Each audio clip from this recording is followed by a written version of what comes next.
Today, I'm going to share 3 transformative ways to reconnect to your true self, rediscover your magic, and step into your feminine power.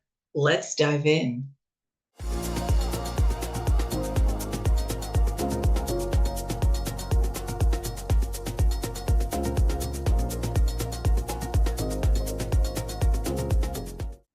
Welcome back to tip number 3. I hope you did tip number 2. If not, go back and watch that video. I hope you guys had so much fun doing that. So, here, let's get into tip number 3. Tip number 3 is happy. Just that simple. Happy. What makes you happy? What do you really, really desire in your life right now? And I want you to take a breath and take that in. Because a lot of times, if you're like in general, women have been put on the back burner. And if you look at our society as a whole, we've been treated like second class, third class citizens with our bodies, to the way we think, to how much we get paid. And we have taken some of that on. We have said yes so freely to everyone else. And we have told our desires, wait. We have told the things that make us happy, wait, I'll get to you later. But now I have to do this for this person and that person. And this task has to be done. But if you notice that you're walking around in your life and you're not full of joy and glee, and I mean deep down inside, and that it just oozes out of you. Not you putting on a smile because you don't want to make people uncomfortable or you want to fit in your situation. I'm not talking about that. I'm talking about the smile that comes from within and that just kind of makes you giddy just because. That's what I'm talking about. So, tip 3 is finding things that you desire that bring you joy and make you happy. And this is going to take some trial and error. And it's okay, because that's the fun part of this too. Because if nothing else, you try something and you don't like it, you will have a great story to tell your friends. Absolutely, without question.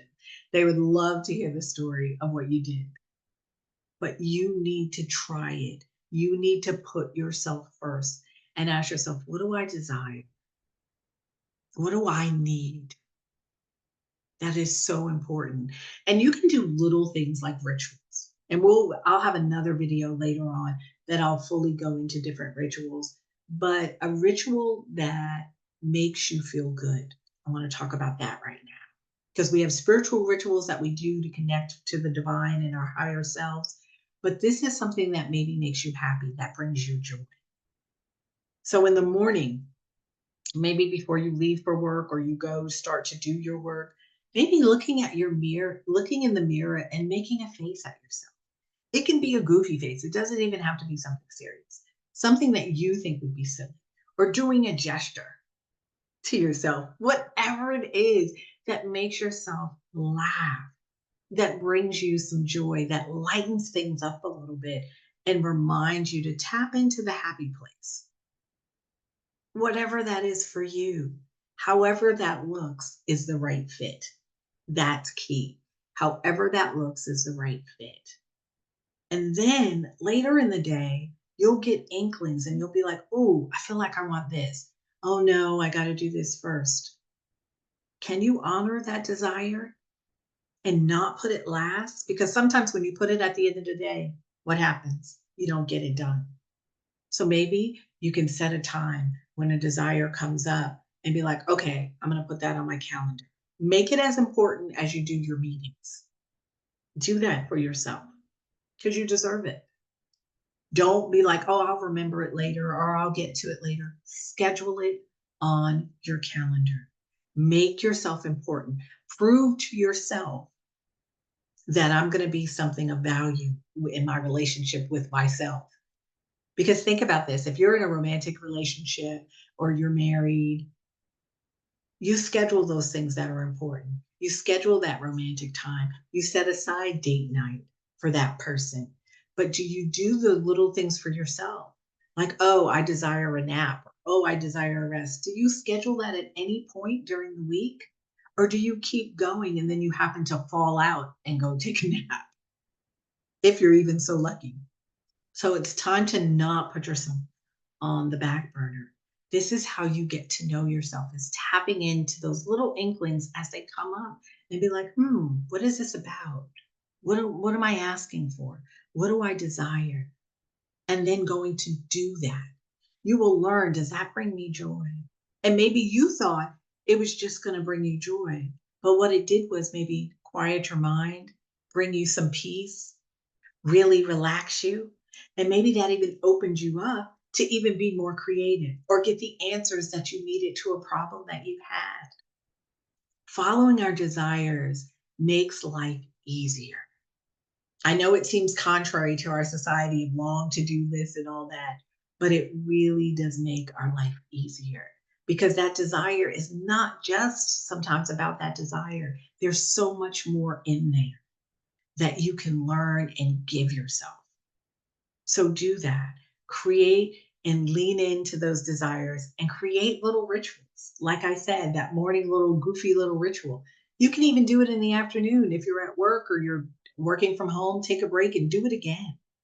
Anything that makes you laugh and brings you some joy. And desires can be as simple, like I said, the little goofy thing that you do in the mirror. It could be that simple. Or it could be something like shaving the side of your head because you've never done it. And everyone else used to tell me, no, you can't do that. That's not appropriate. That's not ladylike. That's not this, blah, blah, blah, blah. All of that kind of stuff. And you know what? I said, what if I do it? What if I just go ahead? I wonder what I'd feel like. Because that was a bold move for me. And I used to not be a person who would be so bold when it came to something personal about myself.